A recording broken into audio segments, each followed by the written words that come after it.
घड्याळात ना 6:15 वाजायला 2 मिनिट कमी होते आणि आमची घाई गडबड चालू होती कारण आम्हाला जायचं होतं आज लग्नाला. आम्ही आता गाडीत बसलेलो आहे तर आता आम्ही निघालो लग्नाला. फायनली आम्ही लग्नाच्या ठिकाणी येऊन पोहोचलेलो आहे.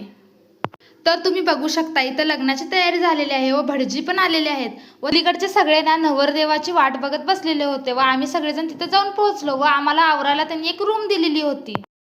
आम्ही पण लगेचच आवरून पटकन मंडपमध्ये आलेलो आहे. तर बघा तुम्ही बघू शकताय आजूबाजूला भटजीने ना नवरदेवाला मंडपात घेऊन यावे असे सांगितले आणि नवरदेव पण लग्नाच्या मंडपात येऊन उभारलेला आहे. तर आता अक्षदा चालू होणार आहेत. तर लग्नाच्या अक्षदा पडल्या आणि ते लग्न झालेलं आहे. लग्न झाल्यानंतर सगळेजण जेवायला बसलेले आहेत. मग त्याच्यानंतर आम्ही पण सगळेजण जेवून घेतलं. मग जेवल्यानंतर थोड्या वेळ थांबून मग आम्ही लगेचच घरी निघालो. तर आजचा व्हिडिओ तुम्हाला कसा वाटला कमेंटमध्ये नक्की सांगा आणि माझ्या चॅनलला सबस्क्राईब करा.